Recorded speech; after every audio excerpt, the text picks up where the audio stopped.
From the Cronkite Studios in downtown Phoenix, this is Cronkite News. A national tragedy turns into an annual day of service, while Arizonans are growing new life to mark the day. Plus, 9/11 left Americans with uneasy feelings toward radical Islam. Another event is helping to change views on the traditionally peaceful religion. And wrong-way drivers are a growing problem that has the governor concerned. We'll tell you how a Valley driving school is trying to help keep you safe while on the road. Cronkite News starts now.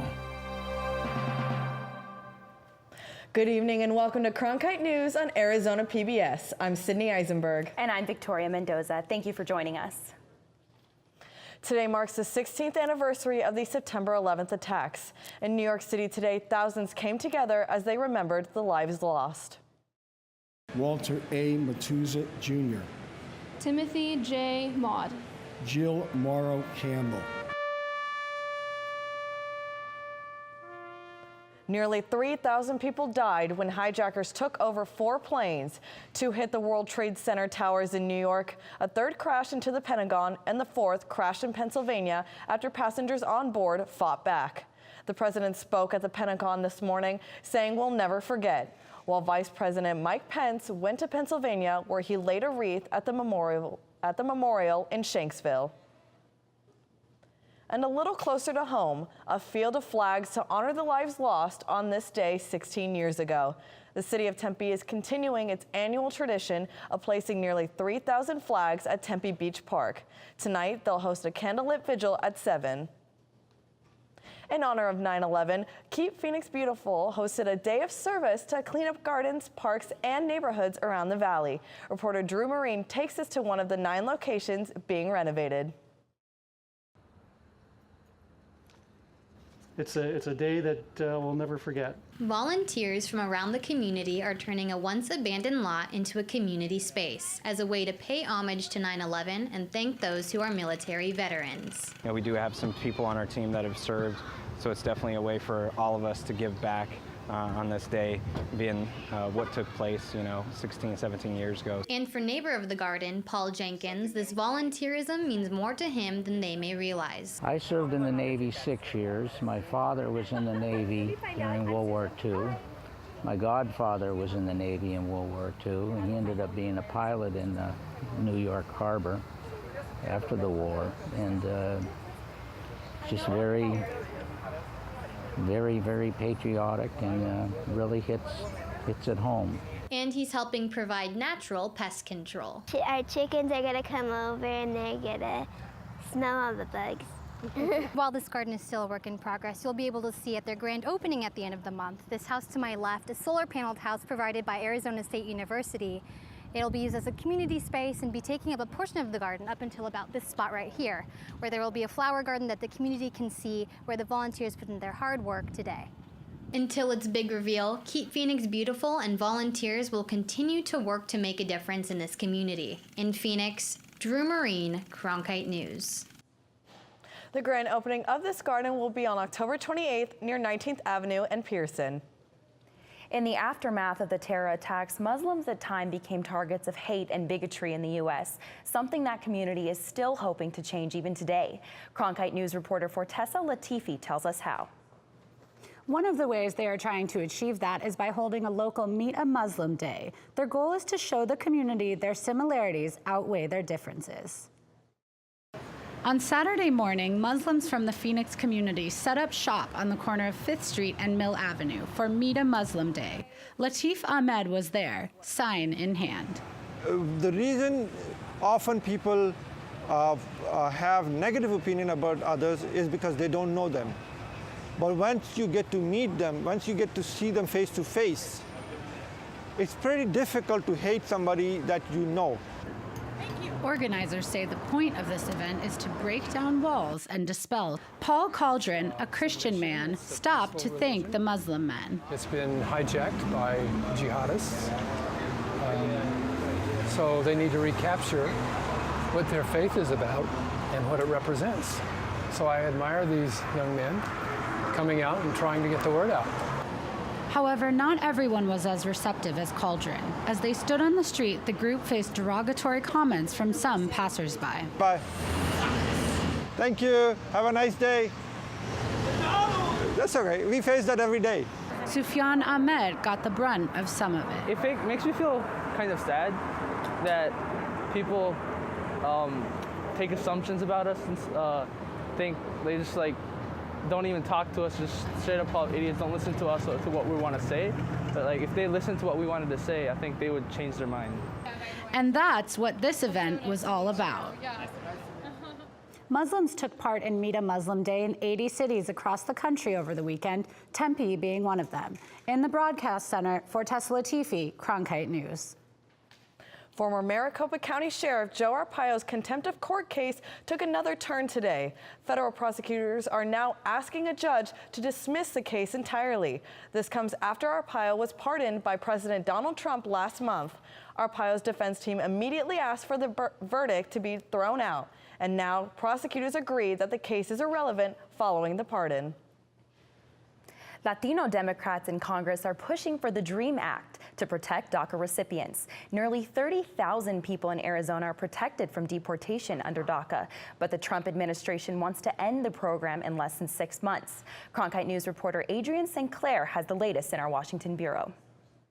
Democrats Raul Grijalva from Arizona and Luis Gutierrez from Illinois told Dreamers last week that Democrats are prepared to use the budget as leverage to pass the DREAM Act swiftly. Gutierrez spoke passionately in support of Dreamers and said he refuses to give up the fight, even though the Republicans outnumber the Democrats in both the House and the Senate. We do not have to pay ransom to the hostage takers, nor we will pay it. He emphasized that Republicans still need Democratic support. I remind everybody here today, they walked away, 90 of them.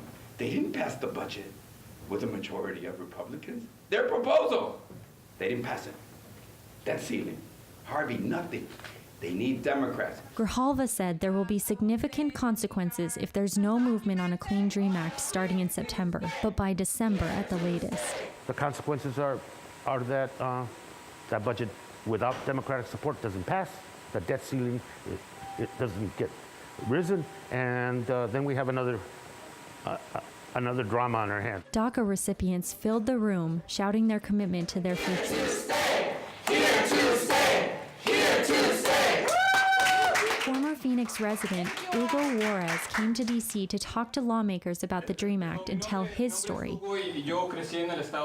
He says keeping the essence of DACA in place is an issue of basic human rights, and he will stand and fight. I don't think any human being should be deciding on how to live our lives. That we should be in fear of our lives. And I'm not gonna hide. I think I hid for 10 years when I was in Phoenix, and I'm not gonna hide anymore. In Washington, Adrian St. Clair, Cronkite News. All 4 Democrats in Arizona's delegation have signed on to the House version of the DREAM Act of 2017. The Senate version of the bill has drawn bipartisan backing, including the support of Arizona Republican Senator Jeff Flake.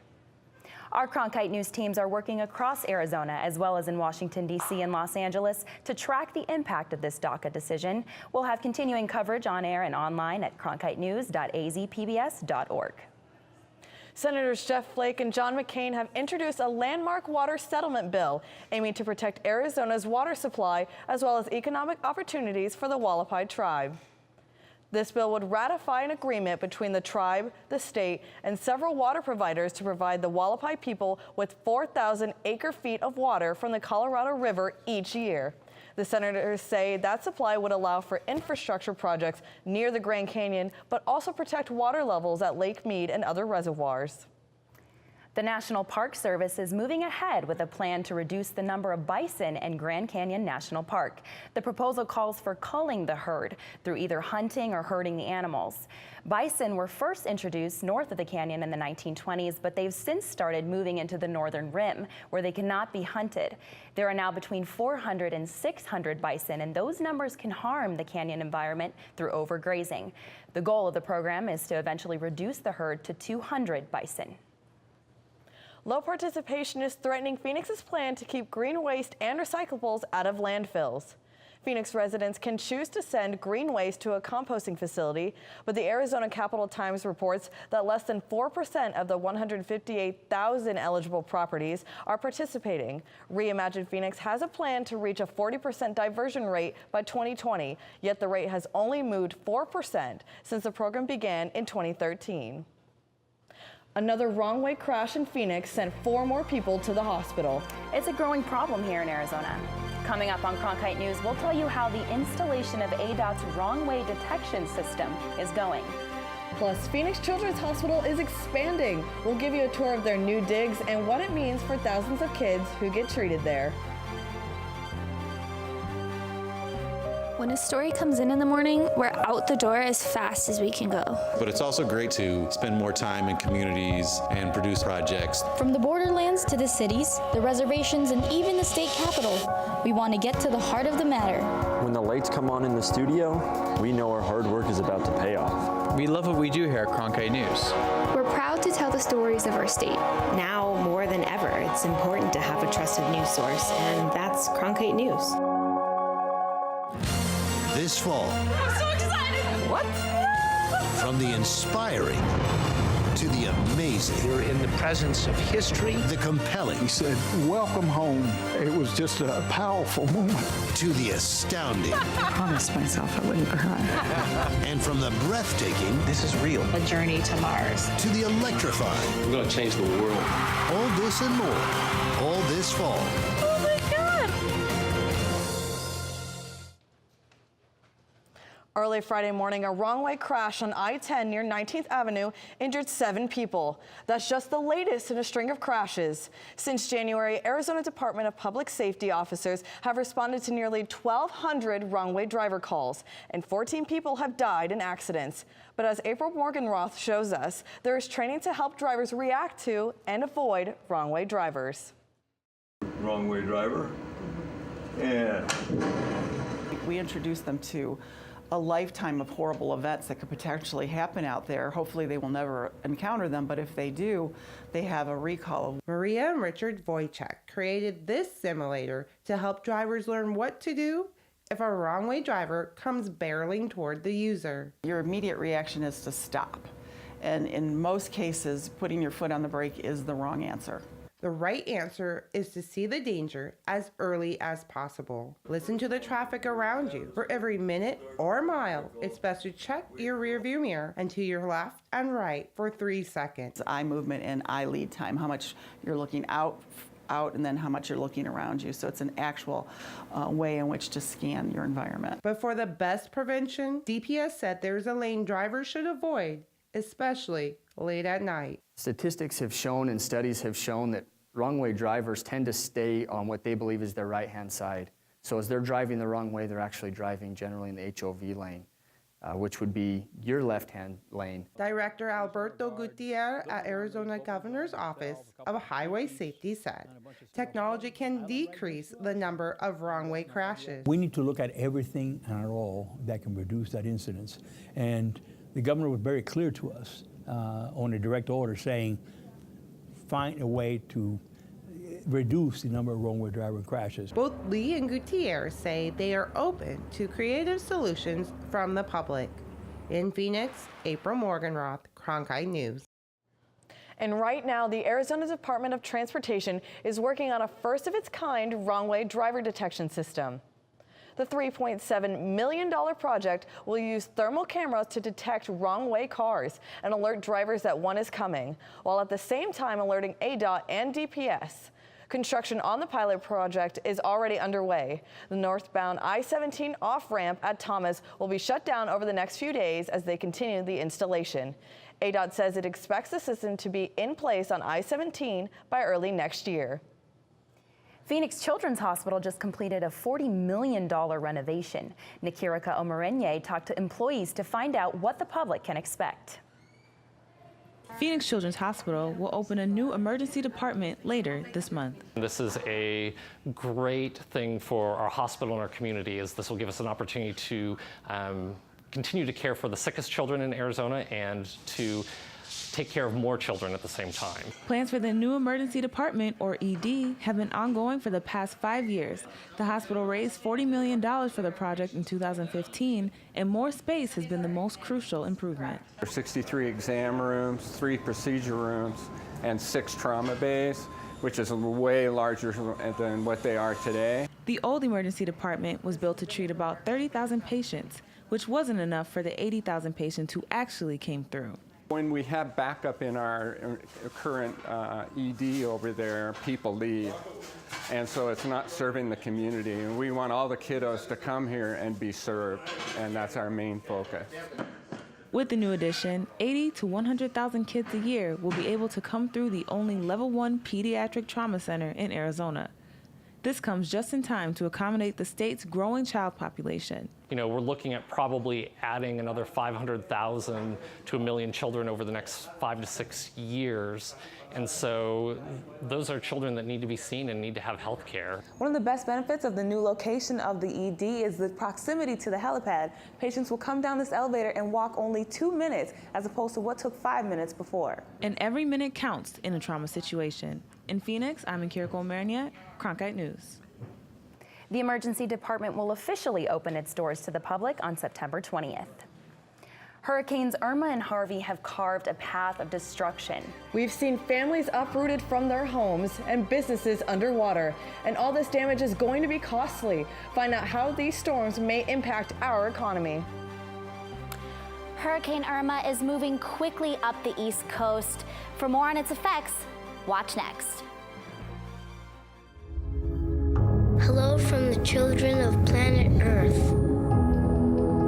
Exploring, it's the lifeblood of the mission. Human beings are a curious bunch. What are we going to see when we get really close? Wow. Just because an idea is crazy, it's not necessarily wrong. We were on our way. You don't get anywhere until you've tested the limits. That carries an intensity you can't imagine. You could hear people just, whoa. Oh my God, absolutely spectacular. It's a rush. We ask a lot of our heroes. We are at a remarkable moment. We're going farther than any exploration ever has.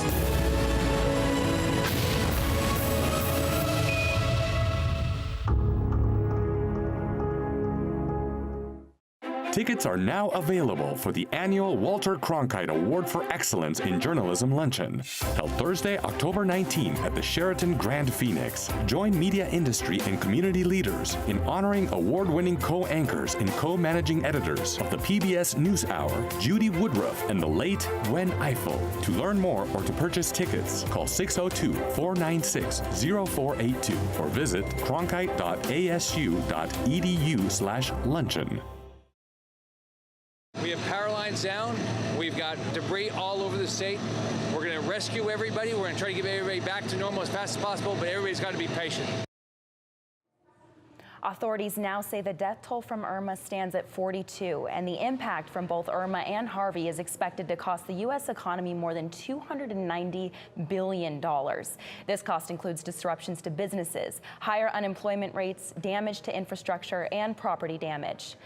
Although the Southeast has been hammered by Hurricane Irma, Arizona is lacking in the rain department this week. Christiana Fadul is in the Weather Center to tell you more about Irma's journey and about the Arizona heat.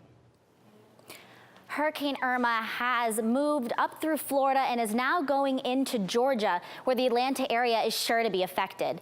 However, in complete contrast is what we're seeing here in Arizona currently. Right now it is 106 degrees and it is very hot with a humidity of 30%. Moving into the forecast for the entirety of the state, we are seeing those hot temperatures in the mid to lower part with 104 in Lake Havasu, but up in the Grand Canyon up there, it is a bit cooler. But moving into the valley, we are seeing those warm temperatures again, ranging around the hundreds to the 90s. In Whitman, it is 99, in Phoenix, 103, and then in Florence, it is 101. Then for your 7-day forecast, we are seeing the temperatures kind of drop a little bit here from Tuesday to Thursday, and then when we move in all the way over to Monday, it drops down to 98 degrees, a cloudy day with our low of 77. For Cronkite Weather, I'm Christiana Fadul. It's been more than 2 weeks since Hurricane Harvey devastated parts of Texas, but the recovery efforts are still ongoing, and several Arizonans decided to jump in and help. Cronkite News reporter Bridget Dowd was there as they headed out to the Lone Star State. As the sun came up, the trucks were packed and ready to go.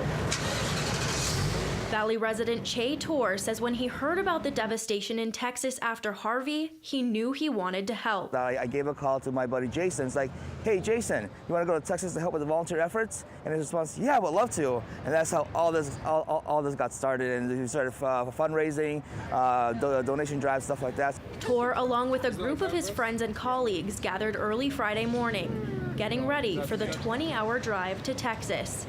Among them, Nicole O'Reilly. Just seeing the amount of destruction that is left behind, it broke my heart because, you know, in our business, we help people find homes, and these people are losing them.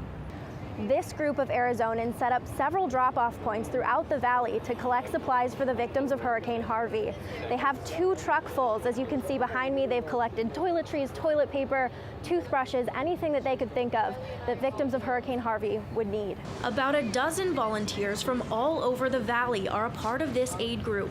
One man even bringing along his family, including his 15-year-old daughter, Mikkel Zimmerman, who lived half her life in Texas. I have a lot of friends and family down there, and I want to help in any way that I can because I'm pretty close to Texas. My brothers were born there, and so it has a special place in my heart. Zimmerman says she knows joining the relief efforts will be hard work, but she's ready to help those who need it most. In Chandler, Bridget Dowd, Cronkite News. The crew plans to deliver supplies and help with cleanup efforts before returning to Arizona tomorrow. One Valley boxer may have her dream crushed by a critical national debate. Coming up on Cronkite News, we'll go inside the ring of a young woman fighting for DACA, how Congress may be able to save her career.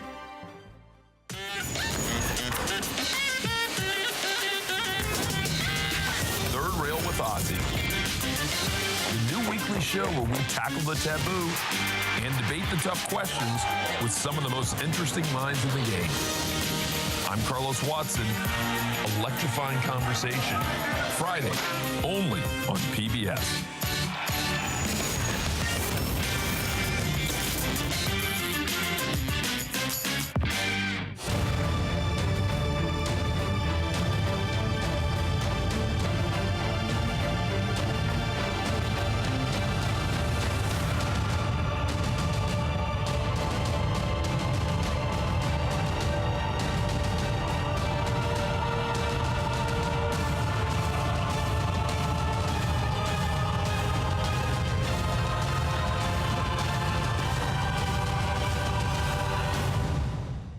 Fridays, it's at Cronkite News, your social sharing connection where you choose the news. Facebook likes and shares, tweets, retweets, and favorites. YouTube views and subscriptions. We're watching you watch us. From our digital home at cronkitenews.azpbs.org to your television, web browser, or mobile device. Find us on Facebook, Twitter, and YouTube. Then join us for at Cronkite News, our weekly refresh, each Friday at 5 on Arizona PBS. Cronkite News is proud to be the news division of Arizona PBS. Here's what's coming up on Arizona Horizon and PBS NewsHour.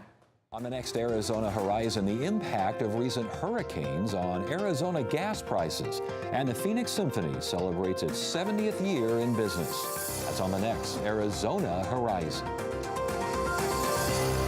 I'm John Yang. On the next NewsHour, we're on the ground in Florida with the latest on the aftermath of Hurricane Irma. That's Monday on the PBS NewsHour.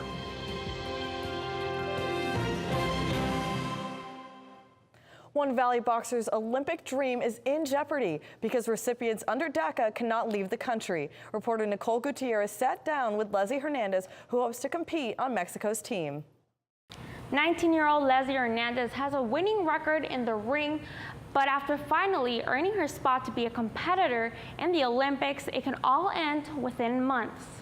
She picked up the gloves when she was just 10 years old. Hernandez became a professional boxer at the age of 14. I always wanted to go to Olympics for boxing. Hernandez has been in the United States since she was 7 years old. She's under DACA, which at the moment not only puts her stay here in jeopardy, but her spot in Mexico's Olympic team as well. I was the first female ever in the state of Oaxaca to win a gold medal in a national tournament. So I was the first one there. And that's the state I'm representing. A dream of nearly a decade, and her future is at stake. The cancellation of DACA, like, it's sadly not letting me go follow my dreams for the rest of the year. You know, had a lot of tournaments going on this year. Sadly, I'm not gonna be able to make it to those tournaments, and I'm gonna lose. I'll probably be losing my spot, my #1 spot.